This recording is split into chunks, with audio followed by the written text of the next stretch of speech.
Welcome back to our channel exam எனர்ஜியேஷன். So இன்னைக்கு நம்மளோட சேனல்ல TN TET 2025 so Tamil Nadu teacher eligibility டெஸ்ட்டை பற்றி நீங்கள் தெரிஞ்சுக்க வேண்டிய முக்கியமான விஷயங்கள் என்னென்ன.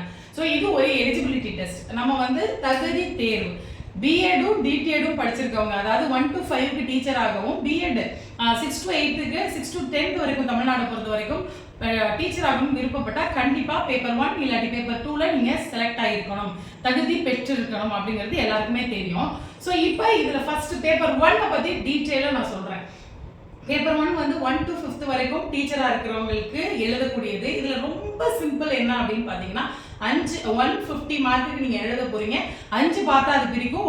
ஒரு பார்ட்டுக்கு 30 question. First psychology, Tamil, English, அதுக்கப்புறம் பாத்தீங்கன்னா environment maths and environment science 5 part வந்துருச்சு. ஸோ சைக்காலஜியை பொறுத்த வரைக்கும் child development and pedagogy 1 to 5 வரைக்கும் அவனோட டெவலப்மெண்ட் எப்படி இருக்கும். 5 வயது அப்படின்னா ஒரு 11 வயசு வரைக்கும் அவனோட வளர்ச்சி எப்படி இருக்கும், அவனோட திங்கிங் தாட் ப்ராசஸ் எப்படி இருக்கும், இதெல்லாம் தெரிஞ்சுக்க வேண்டியது. அதை பத்தின டீடைல்டு இன்ஃபர்மேஷன் வேற எங்கேயுமே கிடையாது. உங்களோட டிடிஎட் சோர்ஸ் புக்ல இருக்கு. வளநூல் அப்படின்னு ஆசிரியர் பயிற்சி படிக்கும் போது நீங்க வளநூல் அப்படின்னு ஒண்ணு வச்சிருப்பீங்க.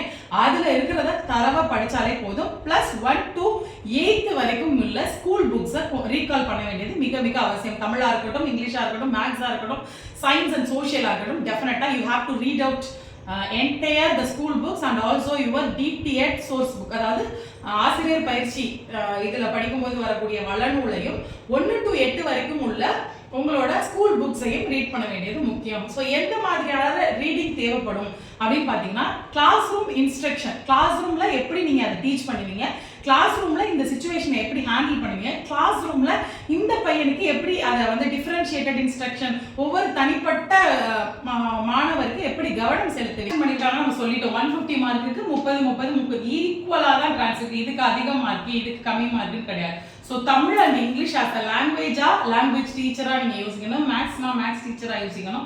ஆனா அது ரொம்ப கஷ்டம் கிடையாது. ரொம்ப ஈஸியான இன்ஸ்ட்ரக்ஷனல் ஸ்ட்ராட்டஜிஸ் இருக்கு. நிறைய இன்ஸ்ட்ரக்ஷனல் ஸ்ட்ராட்டஜிஸ் நம்ம ஏற்கனவே படிச்சிருப்போம். Direct method, lecture method, inductive method, derivative method. இதை வந்து வெறும் சைக்காலஜிக்குன்னு கண்டிப்பா பார்க்காதீங்க. இது எல்லா சப்ஜெக்ட்லயும் நீங்க எப்படி உங்க கிளாஸ் ரூம்குள்ள இம்பார்ட் பண்ண போறீங்க அப்படிங்கிறது தான் இதோட விஷயம். ஸோ ஃபர்ஸ்ட் ஏன் இது வந்து நீங்க உங்க எல்லாரோட மைண்ட் செட் எப்படி இருக்கு அப்படின்னா நல்லா தெளிவா சொல்லுவேன் நான். Question paper answer, question paper கொடுக்கணும், அதுக்கு ஆன்சர் கொடுக்கணும், இல்லைன்னா நோட்ஸ் கொடுத்துடணும். பட் எந்த பாயிண்ட் ஆஃப் வியூல நம்ம படிக்கணும் அப்படிங்கிற தாட்டை நம்ம தெரிஞ்சுக்கிட்டா மட்டும்தான் கொஸ்டின் பேப்பர் எந்த மோட்டிவ்ல எடுக்கிறாங்க, அதுக்கு எப்படி ஆன்சர் பண்ணணும் அப்படிங்கிற விஷயம் தெரியும். ஸோ நிறைய பேருக்கு வந்து நோட்ஸ் இருக்கா, நோட்ஸ் கொடுங்க, நோட்ஸ் வாங்கணும், கண்டிப்பா நோட்ஸ் இருக்கணும், படிக்கணும். பட் அந்த நோட்ஸை என்ன பாயிண்ட் ஆஃப் வியூல நீங்க படிக்கிறீங்க அப்படிங்கிறது ரொம்ப ரொம்ப இம்பார்ட்டன்ட். அதை நல்லா மனசுல வச்சுக்கோங்க. ஸோ பேப்பர் 1 பொறுத்த வரைக்கும் இதுதான் உங்களுக்கு. ஸோ இதுக்கான நோட்ஸ், அதுக்கப்புறம் இதுக்கான ஒன்லைனர்ஸ், இந்த மாதிரியான சில விஷயங்கள் வந்து நான் வந்து ரெடி பண்ணதுக்கு அப்புறம் சொல்றேன். ஏன்னா நேத்தே எனக்கு நிறைய என்கொயரிஸ் வந்து மெட்டீரியல் இருக்கா, உங்களுக்கு ஒன்லைனர் இருக்கா, இல்ல ஏதாவது கொஸ்டின் பேப்பர் இருக்கா, அந்த மாதிரி தான் வந்துச்சு. ஸோ அது ரெடி ஆச்சு அப்படின்னா நான் கண்டிப்பா சொல்றேன். ஒரு ஹெல்பிங் டூலா கண்டிப்பா என்னோட நோட்ஸ் இருக்கும், கண்டிப்பா நான் இன்ஃபார்ம் பண்றேன். ஸோ செகண்ட் பேப்பர் 2 எடுத்துக்கிட்டீங்க அப்படின்னா யார் எழுதலாம் அப்படின்றது நான் ஏற்கனவே வீடியோ போட்டிருக்கேன்.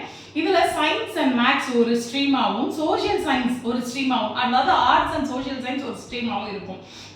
So science and maths graduate teachers இருந்தால் ஒரு ஸ்ட்ரீம் எடுத்துக்குவீங்க. அடுத்து சோஷியல் சயின்ஸ், இது இங்கிலீஷ், தமிழ், இதெல்லாம் ஒரு ஸ்ட்ரீம் எடுத்துக்குவீங்க. 60 mark. So for example first பார்த்தீங்கன்னா 30 மார்க்ஸுக்கு சைக்காலஜி, தமிழ் இங்கிலீஷ் சேம் தான், தமிழும் இங்கிலீஷும் சேம் தான். அதுக்கப்புறம் பார்த்தீங்கன்னா ஒரு ஸ்ட்ரீம் சயின்ஸ் ஸ்ட்ரீம் என்ன பண்ணுவீங்க, மேத்ஸ் அண்ட் சயின்ஸுக்கு 60 மார்க் வரும். இன்னொரு ஸ்ட்ரீம் என்னன்னா சோஷியல் சயின்ஸுக்கு 60 மார்க் வரும். ஹிஸ்ட்ரி, ஜியோகிராஃபி அண்ட் சிவிக்ஸுக்கு 60 மார்க் வந்துடும். ஸோ இது வந்து உங்களுக்கு ஈஸி தான். மேத்ஸ் அண்ட் சயின்ஸ் இருக்கவங்க மேத்ஸ் அண்ட் சயின்ஸ் படிக்கலாம், தமிழ் படிக்கிறவங்க ஹிஸ்ட்ரி கூடுதலாக படிக்கணும், இங்கிலீஷில் இருக்கவங்க ஹிஸ்ட்ரி கூடுதலாக படிக்கணும். அதே மாதிரி சோஷியல் சயின்ஸில் இருக்கிறவங்க வந்துட்டு ஸோ அது ஃபுல்லாமே படிக்கணும். ஸோ தமிழ் இங்கிலீஷ்ங்கிறது காமன், தமிழ் இங்கிலீஷ்ங்கிறது common. So social science extra படிக்கணும், அதுதான் விஷயம். ஸோ இந்த மாதிரி பார்ட் 2 இதுல வந்து 11 to 14 இயர்ஸ் வரைக்கும் உள்ளவங்களோட வளர்ச்சி, இந்த சைக்காலஜி எடுத்துக்கிட்டீங்கன்னா 11 to 14 இயர்ஸ் உள்ள growth and development, இதெல்லாம் வந்து கிளாஸ் ரூம் இம்பார்டேஷன் எப்படி இருக்கும், அந்த 1 to 5க்கு சொன்னதே தான். ஸோ இதெல்லாம் தான் நம்ம படிக்க போறோம். கூடுதலாக 6 to 10 ஒன்னுலேருந்தும் நீங்க படிக்கலாம். 1 to 5ல என்ன கொடுத்துருக்காங்கன்றது முக்கியம். கொஸ்டின் வருதோ வரலையோ 6 to 10 வரைக்கும் definitely you have to grow through. அதுதான் நான் சொல்லுவேன். நீங்கள் 6 to 10 வரைக்கும் உள்ள டெக்ஸ்ட் புக்கை டெஃபினட்டாக படிச்சிருக்கணும். அண்ட் பிஎட் படிக்கும்போது இருக்கிற மெத்தடாலஜி அதுக்கான சோர்ஸை நாம படிச்சிருக்கணும். ஸோ அதுக்கான சோர்ஸ் நான் எப்படி நான் பிஎட் முடிச்சு 5 years ஆச்சு, பிஎட் முடிச்சு 3 years ஆச்சு, 8 years ஆச்சு, இந்த மாதிரி வரும்போது ஒரு சோர்ஸ் கண்டிப்பாக உங்களுக்கு தேவைப்படும். அந்த சோர்ஸை நீங்கள் டெஃபினட்டாக ரிலேயபிள் சோர்ஸாக டிஃபைன் பண்ணிக்கோங்க, செலக்ட் பண்ணிக்கோங்க. இதுதான் ஒரு விஷயம். இதுக்கு அடுத்தடுத்தும் டிஎன்டெட் 2025ல பேப்பர் 1 அண்ட் பேப்பர் 2வும் நீங்கள் எப்படி கிளியர் பண்ணுறதுங்கிறது exam energy essence full guidance உங்களுக்கு கொடுத்துட்டு இருக்கோம். ஏற்கனவே நம்ம கொடுத்துட்டு இருக்கோம். ஸோ இன்னமும் கொடுத்துட்டு இருக்கேன். உங்களுக்கு தேவையான என்ன டவுட்ஸ் இருந்தாலும் நம்ம வீடியோக்கு கீழே கமெண்ட் பண்ணுங்க. வேற யாராவது டெட்டுக்கு படிச்சுட்டு இருந்தாங்க அப்படின்னா கண்டிப்பா ஷேர் பண்ணுங்க. செகண்ட் இயர் டிடிஎட் படிச்சாலும் சரி, செகண்ட் இயர் பிஎட் படிச்சாலும் சரி, நம்மளோட வீடியோவை கண்டிப்பா ஷேர் பண்ணுங்க. தேங்க்யூ ஃபார் வாட்சிங் திஸ் வீடியோ. Thank you friends.